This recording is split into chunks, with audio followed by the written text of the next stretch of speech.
اور اس کی رحمت میں دوام بھی ہے، یعنی ہمیشگی ہے۔ وہ ایک دریا کی طرح مستقل رواں دواں ہے۔ اللہ تعالیٰ کی رحمت کی یہ دونوں شانیں بے یک وقت موجود ہیں۔ ہم اس کی اندازہ جو ہے ایک مثال سے کر سکتے ہیں کہ جیسے کوئی ایکسیڈنٹ ہوا ہو تو ہم دیکھتے ہیں کہ کوئی عورت بیچاری مر گئی ہے اور اس کا شیرخوار بچہ جو ہے وہ اس کے ساتھ چمٹا ہوا ہے۔ یہ بھی پتہ نہیں کہ وہ کون ہے، کہاں سے آئی ہے، کوئی اس کے ساتھ ہے یا نہیں۔ اس کیفیت کو دیکھنے والا ہر شخص جو ہے اس کا دل نرم پڑ جائے گا اور وہ سوچے گا کہ وہ اس لاوارث بچے کی کفالت اور پرورش جو ہے اس کی ذمہ داری اٹھا لے۔ لیکن ہو سکتا ہے کہ جذبات کے جوش میں آ کے ہم یہ کام تو کر جائیں، لیکن کچھ دنوں کے بعد ہمیں پچھتاوا لاحق ہو جائے کہ میں تو ہاں یہ ذمہ داری لے بیٹھا ہوں۔ چنانچہ ہمارے اندر رحم کا جو جذبہ ابھرتا ہے وہ جلد ہی ختم ہو جاتا ہے، وہ مستقل اور دائم نہیں ہے، جبکہ اللہ کی رحمت میں جوش بھی ہے اور دوام بھی ہے۔ اس کے بعد دیکھتے ہیں مالک یوم الدین، وہ جزا اور سزا کے دن کا مالک ہے، وہ مختار مطلق ہے۔ قیامت کے دن انسانوں کے اعمال کے مطابق جزا اور سزا کے فیصلے ہوں گے۔ کسی کی وہاں کوئی سفارش نہیں چلے گی، کسی کا وہاں زور نہیں چلے گا، کوئی دے دلا کر چھوٹ نہیں سکے گا، کسی کو کہیں سے کوئی مدد نہیں ملے گی۔ اس روز کہا جائے گا لمن الملک اليوم، آج کس کے ہاتھ میں اختیار اور بادشاہی ہے؟ للہ الواحد القہار، اس اللہ کے ہاتھ میں ہے جو اکیلا ہے اور پوری کائنات پر چھایا ہوا ہے۔ اسی طرح سے دیکھیں گرامر کی رو سے یہ ایک جملہ مکمل ہوا کہ الحمدللہ رب العالمین الرحمن الرحیم مالک یوم الدین۔ کل حمد و ثنا اور شکر اس اللہ کے لیے جو تمام جہانوں کا پروردگار اور مالک ہے، جو رحمان ہے، رحیم ہے اور جو جزا و سزا کے دن کا مالک اور مختار ہے۔ اس کے دوسرے حصے کو دیکھیں تو دوسرا حصہ صرف ایک آیت پر مشتمل ہے جو ہر اعتبار سے اس سورت کی مین بنیادی آیت ہے، مرکزی آیت ہے۔ ایاک نعبد و ایاک نستعین، ہم صرف تیری ہی بندگی کرتے ہیں اور ہم صرف تجھ ہی سے مدد چاہتے ہیں۔ یہ بندے کا اپنے پروردگار سے عہد و پیمان ہے۔ اس کا صحیح تصور جو ہے وہ ایک حدیث قدسی کی روشنی میں سامنے آتا ہے۔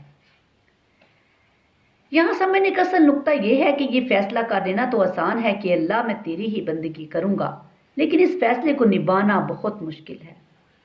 اللہ کی بندگی کے جو تقاضے ہیں ان کو پورا کرنا آسان نہیں، لہٰذا بندگی کا عہد کرنے کے فوراً بعد اللہ کی پناہ میں آنا ہے کہ اے اللہ، میں اس بارے میں تیری ہی مدد چاہتا ہوں۔ فیصلہ تو میں نے کر لیا ہے کہ تیری ہی بندگی کروں گا اور اس کا وعدہ کر رہا ہوں، لیکن اس پر کاربند رہنے کے لیے مجھے تیری ہی مدد درکار ہے۔ چنانچہ رسول اللہ صلی اللہ علیہ وسلم کے اذکار مائے سورہ میں ہر نماز کے بعد آپ صلی اللہ علیہ وسلم ایک ذکر یہ بھی کرتے تھے، ربی اعنی علی ذکرکا و شکرکا و حسن عبادتی، اے پروردگار میری مدد فرما کہ میں تجھے یاد رکھ سکوں، تیرا شکر ادا کر سکوں اور تیری بندگی احسن طریقے سے بجا لاؤں، یعنی تیری مدد کے بغیر میں یہ کام نہیں کر سکوں گا۔ اسی طرح ایاک نعبد و ایاک نستعین، جب بھی ہم اس آیت کو پڑھیں تو ہمارے اوپر ایک خاص قسم کی کیفیت طاری ہونی چاہیے۔ پہلے کب کبھی طاری ہو جائے کہ اللہ میں تیری بندگی کا وعدہ تو کر رہا ہوں، میں نے ارادہ تو کر لیا ہے کہ تیرا بندہ بن کر زندگی گزاروں گا، میں تیری جناب میں اس کا اقرار کر رہا ہوں، لیکن اے اللہ میں تیرا محتاج ہوں، تیری طرف سے توفیق ہوگی، تعاون ہوگا، نصرت ہوگی، تب ہی میں یہ وعدہ پورا کر سکوں گا۔ ایاک نعبد و ایاک نستعین آیت ایک ہے لیکن اس کے دو جملے ہیں۔ ایاک نعبد ایک جملہ ہے اور ایاک نستعین دوسرا جملہ ہے۔ ان کے بیچ میں حرف عطف واو ہے۔ اس سے پہلے اس سورت مبارکہ میں کوئی واو نہیں آیا، اس لیے کہ اللہ تعالیٰ کی ساری صفات اس کی ذات میں ہر وقت موجود ہیں۔ یہاں پہ واو آیا ہے کہ اے اللہ ہم تیری ہی عبادت کرتے ہیں اور تجھ ہی سے مدد مانگتے ہیں، ہمارا سارا دار و مدار اور بھروسہ اور توکل تو تجھ پر ہی ہے، ہم تیری ہی مدد کے سہارے اتنی بڑی بات کہہ رہے ہیں۔ اے اللہ ہم تیری ہی بندگی کرتے ہیں۔ اس کے بعد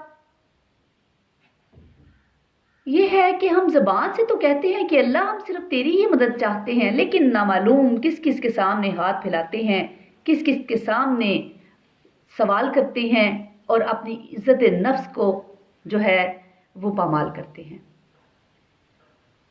اس کے بعد یہ ہے کہ ہمارے اندر اس وقت یہ کیفیت آ جانی چاہیے کہ اللہ میں صرف اسی صورت میں تیری بندگی کر سکوں گا اگر تیری مدد شامل حال رہی تو۔ اب اس کے تیسرے جز کے بارے میں بات کرتے ہیں۔ سورۃ فاتحہ کا تیسرا جز جو ہے وہ 3 آیات پر ہے مشتمل، تاہم یہ ایک ہی جملہ بنتا ہے، اہدنا الصراط المستقیم صراط الذین انعمت علیہم غیر المغضوب علیہم ولا الضالین آمین۔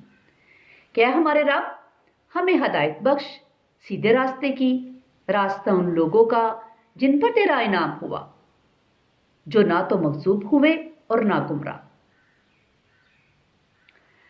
اب ہم یہ دیکھتے ہیں کہ یہ ایاک نستعین ہی کی تشریح ہے کہ ہمیں اللہ سے کیا مدد چاہیے؟ روپیہ پیسہ چاہیے؟ نہیں، ہمیں تو اللہ سے یہ نہیں چاہیے۔ پھر کیا چاہیے ہمیں؟ ہمیں چاہیے اہدنا الصراط المستقیم، یعنی ہمیں سیدھے راستے کی ہدایت عطا فرما۔ یہ جو زندگی کے مختلف معاملات ہیں ان میں بہت سے راستے آ جاتے ہیں، وہاں ہم فیصلہ نہیں کر سکتے کہ کیا صحیح ہے، کیا درست ہے، کیا غلط ہے۔ لہٰذا اے اللہ ہمیں سیدھے راستے کی طرف ہدایت بخش۔ ہدایت کا آخری مرتبہ یہ ہے کہ انگلی پکڑ کر سیدھے راستے پر چلایا جائے، جیسے بچوں کو لے کر آتے ہیں۔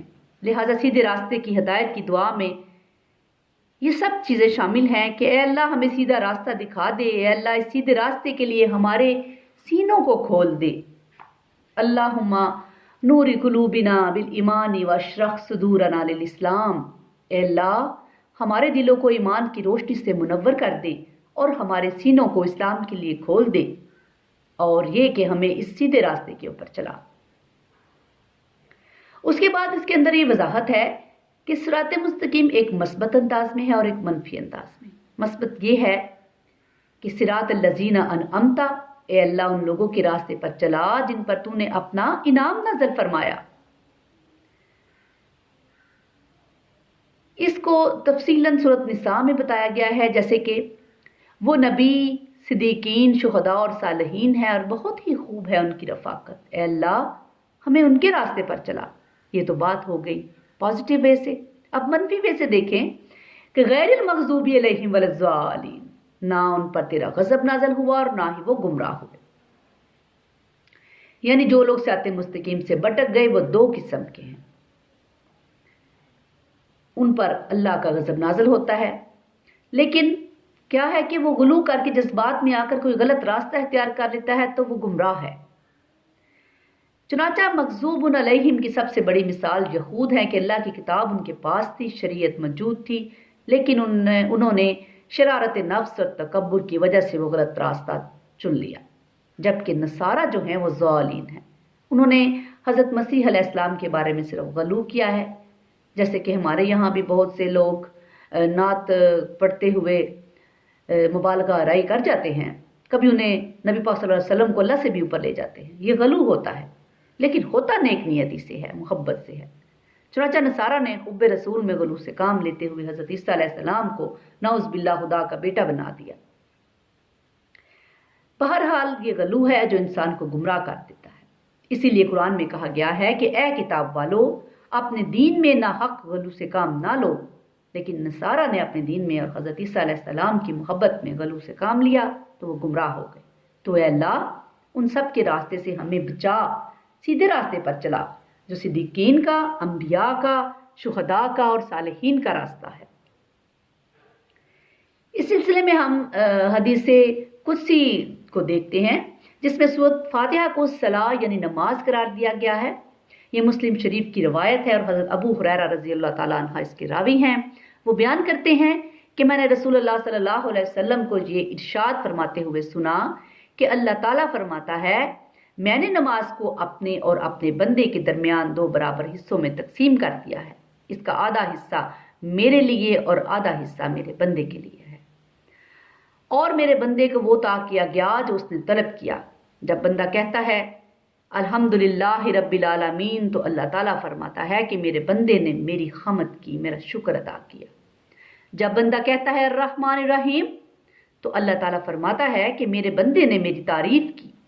جب بندہ کہتا ہے مالک یوم الدین تو اللہ پاک فرماتا ہے کہ میرے بندے نے میری بزرگی اور بڑائی بیان کی۔